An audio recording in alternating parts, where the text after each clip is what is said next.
నువ్వు చూస్తే చాలు మనకున్న బంధాలన్నీ తొలగిపోతాయి. విద్యతే హృదయ గ్రంథి ఛిద్యంతే సర్వ సంశయా. సరే, ఈ మాటలన్నీ కూడా అయిపోయిన తర్వాత వాళ్ళంతా కూడా తలలు దించుకున్నటువంటి వాడిని వెళ్ళిపోయినారు. కానీ కొడుకు వచ్చినాడు ఎదుటికి. నారాయణ, నీవు చేసినటువంటిది అపరాధమేది. తీసుకునే సమయంలో నా పాదముతో సమానమైనటువంటి 3 అడుగుల జాగని బొమ్మను అడిగినావు. కానీ తీసుకునే సమయంలో ఇంతింత ఏవటుడంత అంత పెద్ద శరీరాన్ని ధరించి నువ్వు తీసుకున్నావు. నీవు చేసింది మోసమా కాదా అని అన్నాడు. అంటే నారాయణమూర్తి అన్నాడు, ఇచ్చేది వాడు, తీసుకునేవాడిని నేను. ఇది మా ఇద్దరికి సంబంధించిన. నువ్వేడు 3వ వాడివి అంటే వాడని నేను కొడుకను. కొడుకునైనటువంటి నాకు తండ్రి యొక్క ఆస్తి రావాలి, అందుకని నేను నీతో పోరాడుతున్నాను. అయితే నీకు సమాధానం చెప్తాను, కూర్చో. ఇచ్చేవాడు వాడు కదా. అడిగే సమయంలో నేనేమడిగినాను? నా పాదముతో సమానమేనా అని అన్నావు. సరిగ్గా చెప్పినావు. కానీ పొట్టిగా ఉన్నటువంటి నా పాదముతో సమానముగా అన్నానా అక్కడ విశేషణం? నా పాదం అంటే నా పాదం ఎంత దాని విస్తీర్ణము అనేటువంటి విషయము ఎవరికి తెలియాలి? దానం చేసిన వాడికి తెలియాలి. ఏమయ్యా బలి, నా పాదం ఎంతనో నీకు తెలుసును కదా. నీ పాదం నాకు తెలియకపోవడం ఏమిటయ్యా? ఇదం విష్ణురు విచక్రమే త్రేధానిదే పదం. వానికి సంబంధించిన అంగుష్టము, వానికి సంబంధించిన పాదములు, వానికి సంబంధించిన వెంట్రుకలు ఏవి ఎంత విస్తీర్ణమైన అంతా ఇదివరకే చెప్పినాడు ప్రహ్లాదుడు. అందుకని నా పాదముతో సంహిత అని పదామమ్మ, నా పాదముతో సమానమైనటువంటిది అనగానే నేను ఇచ్చివేసినాను. త్రైలోక్యం అంతా కూడా నీ చేత వ్యాపింపబడినది. తలదించుకున్నాడు వాడు. బాణాసురుడు వెళ్ళిపోయినాడు. ఆనాటి నుండి విష్ణుమూర్తి అంటే గిట్టగా వైష్ణవ కులమై ఉన్నటువంటి ప్రహ్లాదుని యొక్క వంశము బాణాసురుని దగ్గర నుండి కన్వర్ట్ అయిపోయినాడు. శైవులైపోయినారు వాళ్ళంతా కూడా. ఈ నారాయణమూర్తిని నమ్మితే ప్రయోజనం లేదు అని శంకర శివ శంకర శివ అని శివుని యొక్క ఉపాసన చేయడం ప్రారంభించినారు అని వర్ణిస్తాడు చమత్కారంగా. 100వ అశ్వమేధ యాగం చేసినటువంటి ఏ పరమ పవిత్రమైనటువంటి కురుక్షేత్రం ఉన్నదో ఆ కురుక్షేత్రంలో అనేక రకాలైనటువంటి స్థానాలున్నాయి దర్శింపవలసినటువంటివి. ఒక్కొక్క దానికి ఒక్కొక్క చాలా గొప్పనైనటువంటి చరిత్రలను వర్ణించి స్థాణ్వీశ్వర మాహాత్మ్యము, స్థాణ్వీశ్వరుడు అనేటువంటి పేరు గల ఒక క్షేత్రం ఉన్నది. ఆ క్షేత్రాన్ని దర్శించి తీరవలసినదే అన్నాడు. భాగవతంలో మనం విన్నాం. ఏ పురాణాన్ని చెప్పుకున్నా భాగవతానికి అనుసంధానం లేని పురాణమే ఉండదు. అందుకనే చారిత్రకంగా పురాణానికి సంబంధించిన వ్యాఖ్యానము, ఆధ్యాత్మికంగా పురాణానికి సంబంధించిన వ్యాఖ్యానం ఎక్కడైనా దొరుకుతుందానంటే వ్యాఖ్యాతలు రాసిన వ్యాఖ్యానాలు కాదు, వ్యాసుడు రచించినటువంటి మిగతా పురాణాలు చదివి వ్యాఖ్యానాలు చదివితే ఈ పురాణంలో ఉన్నటువంటి విషయమే చెప్తున్నాడు ఈయన వ్యాఖ్యాత.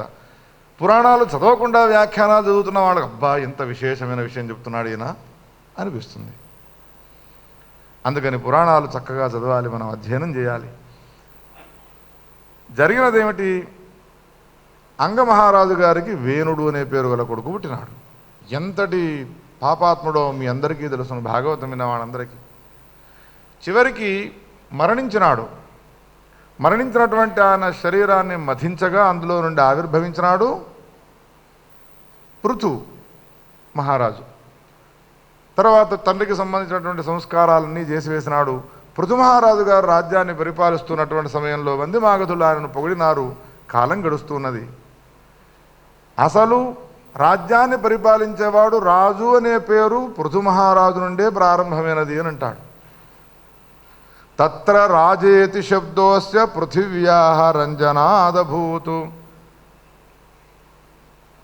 ఇది జరిగిన తర్వాత ఒకనాడు నారాయణ నారాయణ జయ గోవింద హరే, నారదుడు వచ్చినాడు ఆయన సమీపానికి, నమస్కారం చేసినాడు. 2 చేతులు జోడించి ఒక ప్రార్థన చేసినాడు. చాలా కాలం నుండి నేను రాజ్యాన్ని పరిపాలన చేస్తున్నానయ్యా, ప్రజలంతా సంతోషాలతో ఉన్నారు, ఎవరెవరికి రావలసిన ఆహారం వాళ్ళకు వచ్చేసినది, ఆవును పాలు పితకడం వలన. కానీ నేను మాత్రం చాలా దుఃఖాన్ని అనుభవిస్తున్నాను అన్నాడు. నీకెందుకయ్యా దుఃఖము రాజా, పరిపాలన చేస్తున్నావు, ప్రజలంతా ఆనందంతో ఉన్నారు కదా అనంటే దుఃఖానికి కారణం వల్ల ఒకటే, ఏ తండ్రి నాకు జన్మనిచ్చినాడో ఆ తండ్రి అనేక పాపాలు చేసినాడు. మరణించినటువంటి మా తండ్రి గారు ఇప్పుడు ఎట్లా ఉన్నాడో, ఆయనకు సద్గతులు వచ్చినాయో రాలేదో నాకు ఇంకా సందేహంగా ఉన్నది. అందుకని భూత భవిష్యత్ వర్తమానాలను అన్నిటి కూడా చూసే ఋషివి కాబట్టి నీవు నాకు ఆ విషయాన్ని తెలియపరచవయ్యా అంటే ఒక్కసారి కళ్ళు మూసుకున్నాడు. పృథు మహారాజుతో అన్నాడు, హే రాజా, వేదములను నిందించిన కారణంగా, యజ్ఞములను చేయకుండా చేసిన కారణంగా ఆయన ఇప్పుడు జన్మనెత్తినాడు. శరీరం అంతా కుష్ఠరోగం వచ్చినది. ఏ చండాలులు మ్లేచ్ఛులు ఉంటారో కుక్క మాంసాన్ని వండుకొని తినేటువంటి వాళ్ళ ఇండ్లలో ఆయన పుట్టినాడు. భయంకరమైన వ్యాధిగ్రస్తుడే, దుఃఖాన్ని అనుభవిస్తున్నాడు. అయ్యా ఒక్కసారి పృథు మహారాజు గారి కళ్ళ వెంబడి అశ్రుధారలు గారినాయి. ఇంత కొడుకుగా పుట్టి నేను గయా శ్రాద్ధములు ఏమిటి, భాగవత శ్రవణాలు ఏమిటి, అనేక రకాలైనటువంటి సత్కర్మలను ఆచరిస్తూ ఉన్నప్పటికి కూడా మా తండ్రికి సద్గతి లభించలేదా? ఆయన శరీరంలో ఎన్ని వెంట్రుకలు ఉన్నాయో అన్నిసార్లు వేదాలను నిందించినాడయ్యా. మరి ఆ పాపం పోవాలంటే ఏం చేయాలి అని అడిగితే అప్పుడు అన్నాడు, కురుక్షేత్రంలో ఉన్నటువంటి యత్ర స్థాణోర్మహాతీర్థం నరః సన్నిహితం ప్రతి గచ్చత్వం తస్య తందేహం తీర్థేషు కురు నిర్మలం. స్థాణ్వీశ్వర తీర్థానికి వెళ్ళి అక్కడ గనక ఒకవేళ ఉన్నటువంటి ఎన్ని సరస్సులు ఉన్నాయో వాటిల్లో నీవు స్నానం చేయించినావు అనుకో, ఆయనకు ఉన్నటువంటి ఆ కుష్ఠరోగం తొలగిపోతుంది. కానీ తీసుకువెళ్ళే సమయంలో మాత్రం జాగ్రత్త సుమా, ఏ వేలు కావేలు ఊడిపోయేట్టుగా ఉన్నాయి. ఈగలు దోమలు ముసురుతూ ఉన్నాయి. ఎందుకు మా కులంలో పుట్టినాడు అని వాళ్ళంతా ఈసడించుకుంటూ ఉన్నారు. ఒక గుడిసెలో వానికి అన్నం పెట్టలేక వాడిని భయంకరంగా ఎంత ఏకాకి ఉన్నాడు, జాగ్రత్త అన్నాడు. చెప్పుతూ నా కొద్దీ విన్నటువంటి పృథు మహారాజు ఉన్నాడో చాలా బాధపడ్డాడు. బయలుదేరినాడు. మ్లేచ్ఛులు ఉండేటువంటి చోటుకి వెళ్ళినాడు. దుర్గంధపు ఇష్టమైనటువంటి ఆ ప్రాంతానికి వెళ్ళినాడు. ఒక మహారాజు చక్రవర్తి తన తండ్రికి సద్గతిని కలిగింపజేయాలి అనేటువంటి పుత్రులు ఉదయించినటువంటి ప్రాంతం మన భారతదేశం. కానీ భారతదేశం యొక్క పరిస్థితి మారుతూ ఏమైనది, నాకు జన్మనిచ్చినాడు కానీ వీళ్లను పోషించడం నా బాధ్యత కాదు, వృద్ధాశ్రమాలు పోషించాలి, వృద్ధాశ్రమాలకు తరలిస్తున్నటువంటి దురాచారం కలుగుతున్న ఈ సమయంలో ఇటువంటి కథలు వినవలసినదే. పృథు మహారాజు వెళ్ళినాడు. వెళ్ళి నమస్కారం చేసినాడు. అయ్యా, మా తండ్రి శరీరాన్ని నాకు ఇస్తారా? మీకు ధనాన్ని ఇస్తాను, మా పీడ పోతుంది, వీని శరీరం పోతే అని అనుకుంటున్నాము అని ధనం తీసుకున్నారు. ఆ శరీరాన్ని ఇచ్చినాడు. వాహకుల చేత మోయించి ఎక్కడైతే కురుక్షేత్రంలో స్థాణ్వీశ్వర క్షేత్రం ఉన్నదో ఆ క్షేత్రాన్ని తీసుకుని వచ్చినాడు.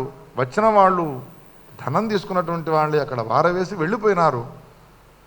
ఇప్పుడు ఏం చేయాలి? ఈ పృథు మహారాజు ఆ శరీరాన్ని తీసుకున్నటువంటి వాడై అక్కడ ఉన్నటువంటి స్థాణ్వీశ్వర తీర్థంలోకి ప్రవేశించబోతూ ఉన్నాడు. ప్రవేశించబోతూ ఉంటే అక్కడ ఉండేటువంటి ఏ గంగ ఉన్నదో ఉచ్చైశ్వరంతో అంటున్నది, హే పృథు, మీ తండ్రి గారి శరీరాన్ని తీసుకువచ్చి నాలో నీవు స్నానం చేయించకయ్యా. ఒకవేళ వాని శరీరం నాలో ప్రవేశించినది అనంటే అసలు ఈ అనంత బ్రహ్మాండాల్లో ఏ జీవరాశులను పవిత్రం చేసేటువంటి లక్షణం నాకు లేకుండా పోతుంది. దయచేసి నీవు మాత్రం ఆ శరీరాన్ని తీసుకురాకు. భుజం పైన వేసుకున్నటువంటి ఆ పృథు మహారాజు గారు కళ్ళ వెంబడి అశ్రుధారలు గారుస్తున్నాడు. పున్నామ నరకం నుండి పుట్టేటువంటి రక్షించేవాడు పుత్రుడు అని అంటారు. జీవతోరు వాక్యకరణాత్ ప్రత్యబ్దం భూరి భోజనాత్ గయాయాం పిండదానాచ. ఉత్తమగతులు కలిగించేటువంటి వాడు కదా పుత్రుడంటే. కానీ ఇప్పుడు నా తండ్రికి సత్కర్మలు చేసి వాడిని ఉద్ధరింపజేయాలి అనేటువంటి నారదుని యొక్క మాటలను సార్థకం చేయడానికి నేను నీళ్లలో దిగుతున్నప్పటికీ గంగనే నన్ను లోపలికి ప్రవేశించకు, నాకున్నటువంటి పుణ్యమంతా దొరికిపోతుంది. అప్పుడు దేవతలందరినీ కూడా ప్రార్థించినాడు. పితృభక్త వత్సరుడు అయినటువంటి ఆ పృథు మహారాజు గారి యొక్క మాటలు విన్నటువంటి దేవతలు ఒక సమాధానం చెప్పినారు, పరిష్కార మార్గాన్ని చూపినారు. నీకున్న పితృభక్తి చాలా గొప్పనదయ్యా. ఎవడైతే మహాపాపాత్ములైనటువంటి వ్యక్తులు ఉంటారో వాళ్ళు గంగా గోదావరి ఆదుల్లో స్నానాన్ని చేయడానికి అర్హులు గారు. మరి వాళ్ళ పాపం ఎట్లా తొలగిపోవాలి అంటే వాణి పేరిట నీవు స్నానం చేస్తూ స్నాత్వా స్నాత్వా చ తీర్థేషు అభిషించస్వవారిణ. అన్ని నదులలో కురుక్షేత్రంలో ఉండేటువంటి వాటిల్లో స్నానం చేయి, సంకల్పం చేసుకో, నీ తండ్రి గారికి పాపాలు తొలగిపోవాలి అని.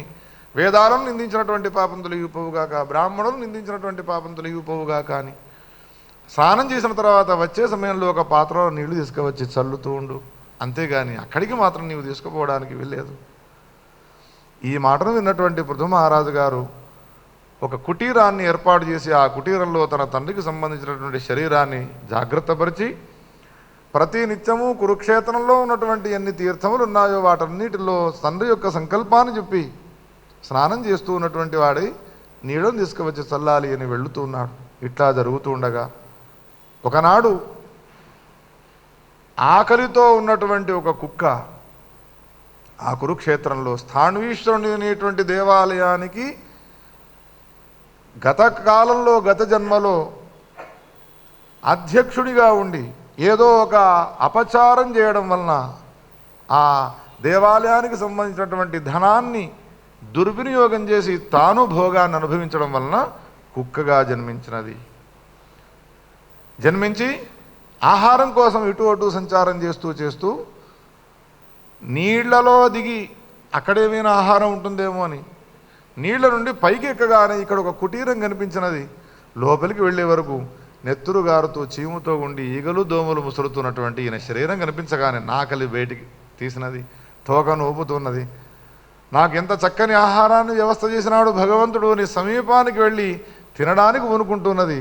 ఎంతటి దురవస్థ చూడండి వానిది వేణునిది. వెళ్ళగొట్టడానికి వీల్లేదు. కుక్క కనుక ఒకవేళ తను మాంసాన్ని లాక్కొని తింటూ ఉంటే తిన్నా కానీ ఆ దుఃఖాన్ని అనుభవిస్తూ ఉండవలసింది తప్ప చలనం లేనటువంటి స్థితిలో ఉన్నాడు. కానీ కుక్క సంతోషపడే సమయంలో ఏం చేస్తుంది? తోకను గట్టిగా ఊపుతుంది, నాలుకను బయటికి అంటుంది. ఆ నీళ్లలో మునిగి వచ్చినటువంటి ఆ కుక్క ఎప్పుడైతే తోకను కదిలించినదో తోక కంటినటువంటి ఆ నీటి బిందువులు ఈ శరీరం పైన పడగానే చలనం వచ్చినది. తనను తాను రక్షించుకోవడం కోసం ఈ మంచము పైన ఉన్నటువంటి ఆ వేణుడు బొర్లాడుతూ అక్కడ ఉండేటువంటి ఆ స్థాణూదకంలో పడ్డాడు. క్షణకాలంలో అక్కడి నుంచి బయటికి వచ్చినాడు. ఇంతలో ఏమైనది? ఇన్నేళ్ల నుంచి దుఃఖాన్ని అనుభవిస్తూ ఇంకా 1000 సంవత్సరాలు దుఃఖాన్ని అనుభవించవలసినటువంటి వేణుని యొక్క శరీరంలో ఉన్నటువంటి ఏ భయంకరమైనటువంటి కుష్ఠరోగం ఉన్నదో అది తొలగిపోయి దివ్యదేహం వచ్చినది. ఎదుట ఉన్నటువంటి స్థాణీశ్వరునికి 2 చేతులు జోడించి నమస్కారం చేసి దివ్యాతి దివ్యమైనటువంటి స్తోత్రాన్ని చేసినాడు. ప్రపద్యే దేవమీశానం త్వామజం చంద్రభూషణం మహాదేవం మహాత్మానం విశ్వస్య జగతఃపతిం. ఒక్కనాడు భగవంతుడంటే విశ్వాసం లేదు వానికి, భగవంతుడి నామాన్ని ఉచ్చరించలేదు. ఒక్కనాడు బ్రాహ్మణులను గౌరవించలేదు. తన సమీపానికి వస్తే కూర్చొని ఉన్నాడు, బ్రాహ్మణులు నిలబడి ఉన్నారు. అంత అగౌరవపరిచినాడు బ్రాహ్మణులను. వేదాల్లో చెప్పినటువంటి ఒక్క యజ్ఞాన్ని కూడా ఆచరింపజేయలేదు. ఒకవేళ యజ్ఞాలు చేయడం మీకు ఇష్టమైతే వేనాయ స్వాహ అని యజ్ఞం చేయండి, వేనాయ నమః అని నామంత్రాన్ని జపించండి అన్నటువంటి వాడు ఈ తీర్థంలో పడమే ఆలస్యము. కుక్క తోక నుండి వచ్చినటువంటి నీళ్లు తన పైన పడడంతో చూడండి చలనం ఏర్పడేవాడు స్థాణూదకంలో పడి బైకి తేలి వచ్చినటువంటి వాడి 2 చేతులు జోడించి పరమాద్భుతమైన స్తోత్రం 3-4 పేజీల వరకు రాసినాడు. ఎంతో గొప్పనటువంటి స్తోత్రాన్ని. శిక్షాహౌత్రం త్రిసౌపర్ణం యజుషాం శతరుద్రియం పవిత్రం చ పవిత్రాణాం మంగళానాం చ మంగళం చతురాశ్రమ్య నేతా చ చాతుర్వర్ణ్యకరస్తథా నిత్యమక్షప్రియో ధూర్తో గణాధ్యక్షో గణాధిపః ఆరాధ్యత్వాం సరస్వతీం వాగ్లభంతే అహోరాత్రే నిమిషోన్మేషకర్త న బ్రహ్మా న చ గోవిందః పౌరాణావృషయో నతే మాహాత్మ్యం వేదితుం శక్తాః యాథా తథ్యేన శంకర. ఎంతటి చక్కని భాష, ఎంతటి చక్కని సాహిత్యము. అసలు మనకు జీవితం అంటూ ఉంటే వ్యాసుని యొక్క సాహిత్యాన్ని చదివి మన జీవితాన్ని సార్థకం చేసుకోవాలి. దేవతలను స్తుతించే సమయంలో ఎంత చక్కగా స్తుతించాడు. రక్షమాం రక్షణీయోహం తవానఘనమోస్తుతే కమండలు నిషంగాయ తస్మై తోయాత్మనే నమః యస్య కేశేషు జీమూతాః నద్యః సర్వాంగసంధిషు కుక్షౌ సముద్రాశ్చత్వారః తస్మై తోయాత్మనే నమః. శంకరునికి ఎన్ని అవతారాలు అనుకున్నాము? అందులో 8 అవతారాలు ధరించినటువంటి నీళ్ల రూపంలో ఉన్నటువంటి నీకు నమస్కారము, ఆకాశ రూపంలో ఉన్నటువంటి నీకు నమస్కారముని విడివిడిగా నమస్కారం చేసి చిట్ట చివరికంటాడు రసాతలగతా ఏ చ తస్మాత్ పరంగతాః చంద్రార్కయోర్మధ్యగతా ఏ చ చంద్రార్కరశ్మిషు ఏ పంచసు భూతేషు దిశాసు చ విదిశాసు చ నమో రుద్రేభ్యో ఏ అంతరిక్షే ఏ దివి ఏ శామన్నే వాత ఇషవ. వేదంలో ఏ విధమైనటువంటి రీతిగా ఆ వర్ణన చేసినదో శివుని గురించి చివరికంట నమస్తేభ్యో నమస్తేభ్యో నమస్తేభ్యశ్చ నిత్యశః ఏషాన్న విద్యతే సంఖ్య ప్రమాణం రూపమేవ చ అసంఖ్యేయ గుణా రుద్రాః నమస్తేభ్యోస్తు నిత్యశః ప్రసీదమో భద్రంతే. ఇంత అద్భుతమైన స్తోత్రాన్ని చేసిన తర్వాత విన్నటువంటి శంకరుడు ప్రసన్నుడు కాకుండా ఉంటాడా? వీడు వేదనిందకుడు, వీడు దుర్మార్గుడు, వీడు బ్రాహ్మణులను నిందించాడు, ఇవన్నీ పక్కన పెడతాడు. ఎదుట ప్రత్యక్షమైనాడు. నమః పార్వతీపతే. ప్రభు శంకర, నాకెందుకయ్యా నువ్వు ప్రత్యక్షమైనది అని అడిగినాడు. నేను పాపాత్ముడను, దుర్మార్గుడను కదా అనంటే శంకరుడు అన్నాడు, అహా తుష్టోస్మితే రాజన్ స్తవేనా నేన సువ్రత. నీవు చేసినటువంటి స్తోత్రాన్ని విని మురిసిపోయి నేను నీకు ప్రత్యక్షమైనాను రా. మరి నేను చేసిన పాపాలు ఈ స్తోత్ర పఠనం వలన ఈ పాపాలన్నీ తొలగిపోతాయి. లోకంలో ఏ మానవుడు పాపాత్ముడై ఉండి నీవు రచించినటువంటి ఈ స్తోత్రాన్ని చదువుతాడో వాడు పాపాల నుండి విముక్తిని పొందుతాడు. మీ అందరికీ అనిపిస్తుంది ఒక్కసారి ఈ స్తోత్రం చేయాలి, పఠించాలి అని. కానీ శంకరుడు ఎంత వాత్సల్యం మూర్తి అంటే స్తోత్రములోని ఒక్క శ్లోకాన్ని విన్నా సరే పాపాలన్నీ తొలగిపోతాయి అని అన్నాడు.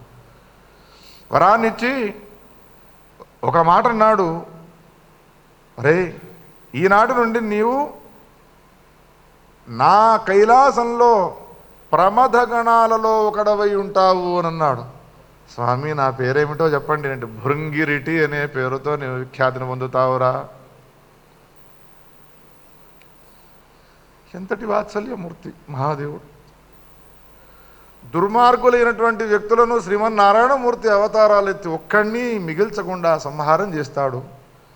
కానీ దుర్మార్గులైనటువంటి వ్యక్తులను సంహారం చేయకుండా దక్షుడు తన ప్రియురాలను దూరం చేసినాడు. ఏదిరా తల అన్నాడు. ఇంకెక్కడి తల స్వామి, యజ్ఞగుండంలో వేసినాను, ఎంత పని చేసినావురా అని యజ్ఞ పశువు యొక్క తలను అంటించి వాడి చేత స్తోత్రాలు పొందినటువంటి వాడే నీవు నా గణాల్లో ఒకడవుగా అని చెప్పి తీసుకున్నాడు.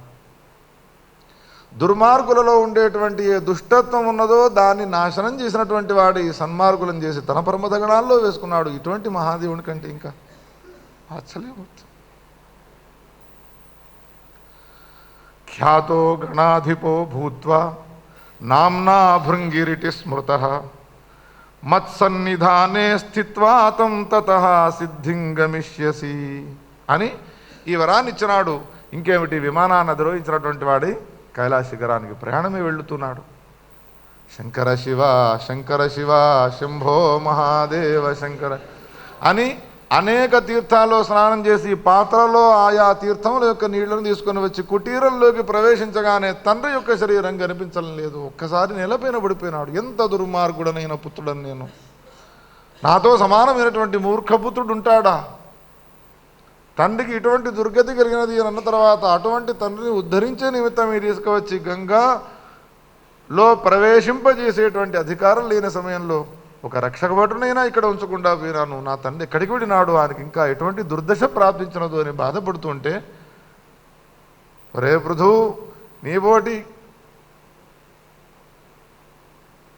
ఉత్తముడైనటువంటి కుమారుడు జన్మించిన తర్వాత తల్లిదండ్రులకు దుఃఖం ఉంటుందా?